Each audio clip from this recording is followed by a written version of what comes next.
हाय। तो आज 2 सितंबर 2023। तो मैं यहाँ पर ICICI बैंक का एक fundamental analysis along with the technical analysis हम यहाँ पर करने की कोशिश करेंगे। तो पहले फंडामेंटल एनालिसिस करने से फर्स्ट थिंग जो हम ऑब्जर्व करेंगे that is the quarterly results in the company. 2020 से अभी तक का अगर आप लोग क्वार्टरली रिजल्ट देखेंगे तो the quarterly results are growing in the fantastic rate. And overall अगर आप कंपनी का मैनेजमेंट को देखना चाहें, I mean is the profit, is the company is growing profitable. तो EPS 4.8 to 15 EPS and the tax rate of same. तो मतलब 20-22% के टैक्स रेट पर ये ग्रो कर रहे हैं, तो definitely the business is growing. तो डेफिनेट वे में अगर हम लोग देखें तो काफ़ी अच्छी कंपनी है। इवन द कैश फ्लो अगर आप देखेंगे तो कैश फ्लो पे recently there is a negativity is there, but ये ज़्यादा फिलहाल मायने नहीं रख रहे हैं। अगर आप इसको बहुत डिटेल में समझने की कोशिश करते हैं, I will make some another video over there. But current अगर हम लोग सिनेरियो को देखेंगे तो करंट सिनेरियो पे the company is little bit of the over valuation पर है, बट ओवरऑल अगर मैं देखूँ तो कंपनी के पास ऑलरेडी ग्रो करने के चांस है और भी, क्योंकि the PEG ratio is indicating the company is under valuation, there is no pledge on company, and overall this company is growing at a high rate of the industry average.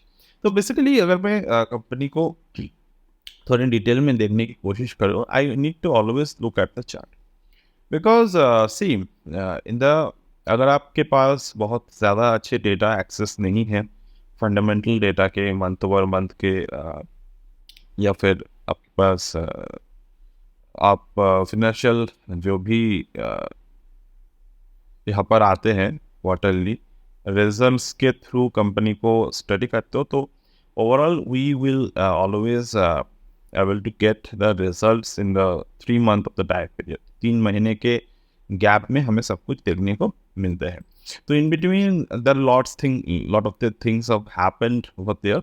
जैसे कि अगर मैं देखूँ तो लास्ट 1 मंथ के जो earnings थे वो थोड़े कम आए थे, तो the company was started following from this particular range.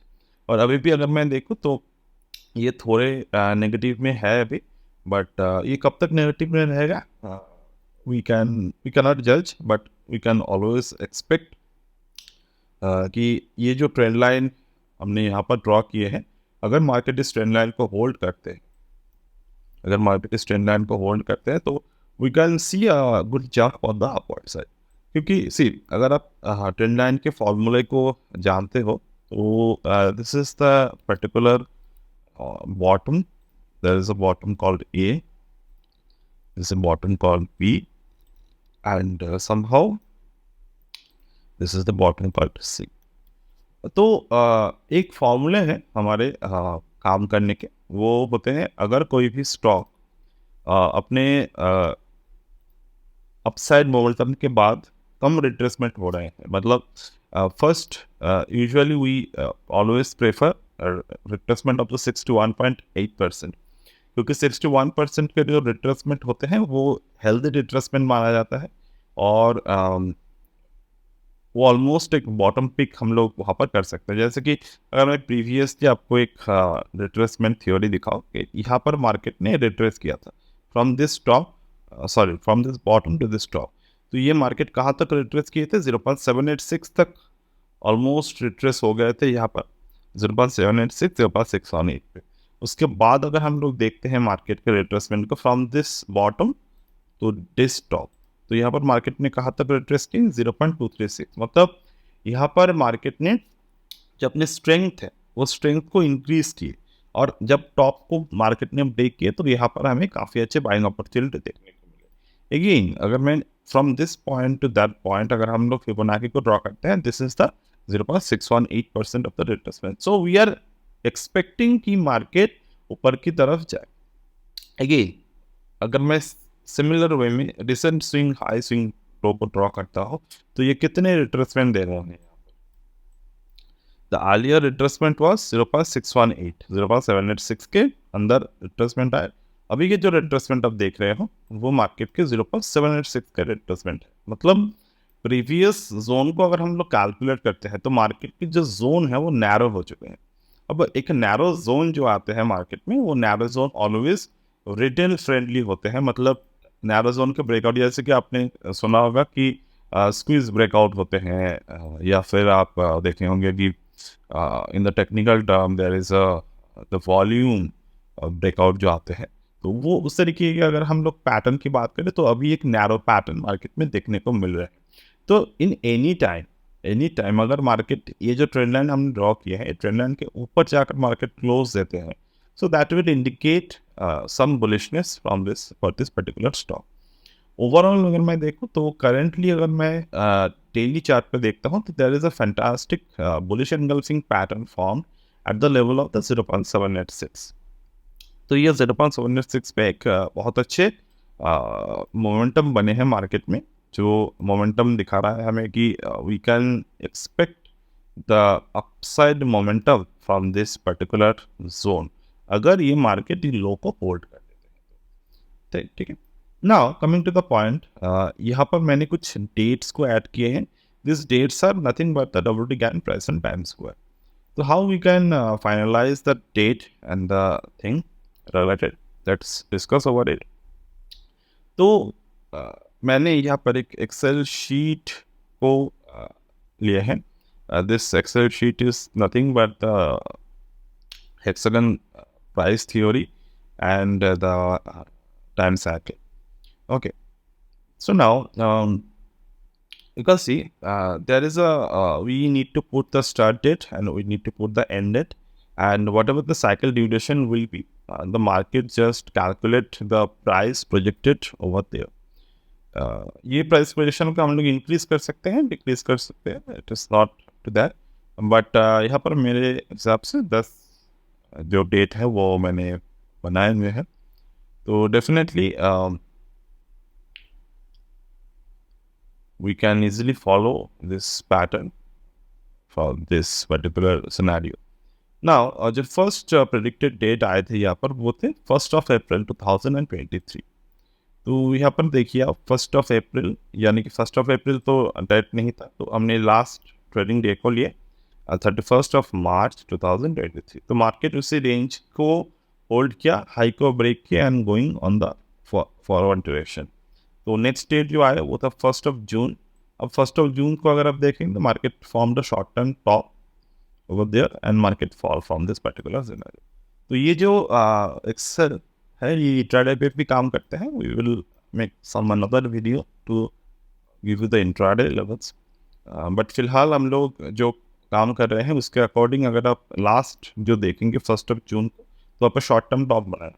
तो जब इस मोमेंटम पे शॉर्ट टर्म टॉप के जो हाई थे उसको ब्रेक किया मार्केट, तो market also gone on the upward side momentum.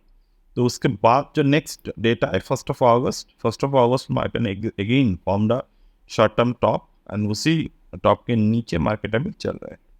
Now we can also use the price and time square using the same Excel sheet. To do that, we need to just put the average price of this range. मतलब हमने 30 नवंबर से लेकर 30 जनवरी का जो date है उसको हमने plot किए हैं। तो एवरेज प्राइस जो है वो 877.1 है। We just need to plot that price 877.1.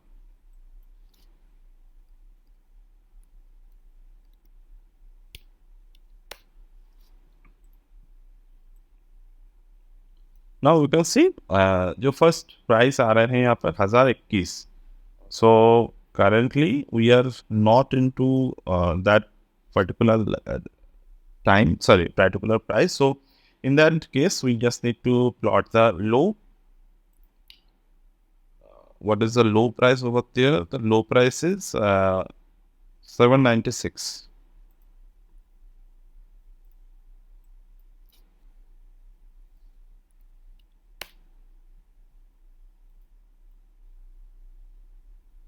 तो 796 का जो प्राइस है उसके according the first target from this level is 940। तो 940 की जो लेवल हो we can do the same. तो 940 की जो प्राइस है मार्केट में 940 के ऊपर है। There is also another price mentioned over there,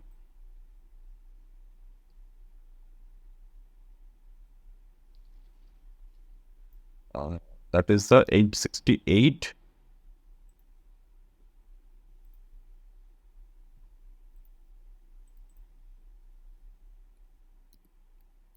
we are working with the hexagon because square of 9 पे जो प्राइस थे वो आया नहीं थे हमारे पास। 868 के प्राइस है एंड 940 के प्राइस है यहाँ पर।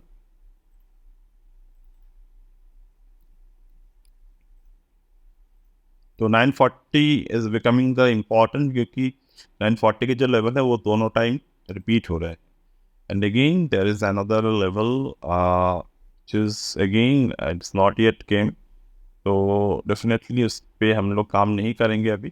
तो जिस दिन हमारा फर्स्ट प्रोजेक्टेड डेट था, हमारा फर्स्ट प्रोजेक्टेड डेट कहाँ पे थे, it was at the 31st of March. तो 31st मार्च में मार्केट ने इसी लेवल पे प्राइस एंड टाइम स्क्वायर दोनों की।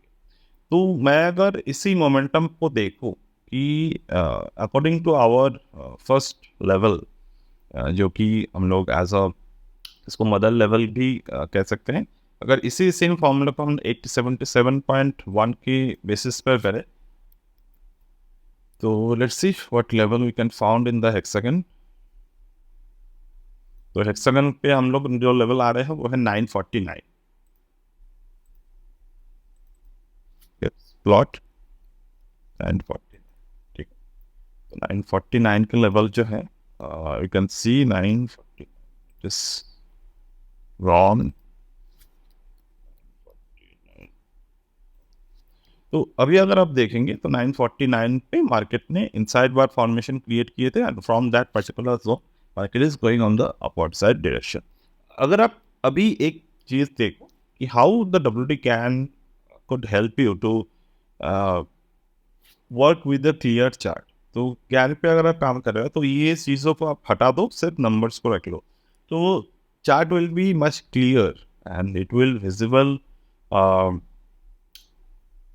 With a very clear direction कि मार्केट किस डायरेक्शन पे जा रहे हैं। आप लोग बेसिक ट्रांसैक्शन पर फॉलो करते हुए भी ये लेवल्स को फाइंड आउट कर सकते हैं। So that's it as of now from my end today. And this is a very simple analysis, nothing complicated is there. ऐसा नहीं है कि ये एक्सेल पे बहुत कुछ सीक्रेट है, क्योंकि if you just want to calculate it by yourself also you can do that. But the problem is the how you can follow this. मतलब आपके the chart have the many वे, क्योंकि ये जो इंडिकेटर्स के list होते हैं ना, ये ऑलवेज ये आपको कंफ्यूज करते रहते हैं। बट द मोस्ट प्रॉफिटेबल जो पार्ट है वो always come with the simplicity of the technical analysis. जैसे कि मैंने यहाँ पर जो ट्रेंड लाइन ड्रॉ की है, this is a simple way to understand the market trend. And along with that अगर आपके पास कुछ प्राइस टाइम स्क्वायरिंग है तो आप उसको भी यूज़ कर सकते हो। जैसे कि नेक्स्ट प्राइस टाइम स्क्वायरिंग आ रहे हैं, वो आ रहे हैं इस मंथ का लास्ट डे, मतलब सितंबर 31st। तो सितंबर 31st को अगर आप देखेंगे कि ये 949 के ऊपर ही रह रहा हूँ, तो definitely the next target will be clear that 1021 का जो टारगेट है वो आराम से आ सकता है। ठीक है, 1021 के टारगेट पर हम लोग देखेंगे इस बार। पिछले टाइम 1008 से मार्केट रिवर्स कर गए थे and overall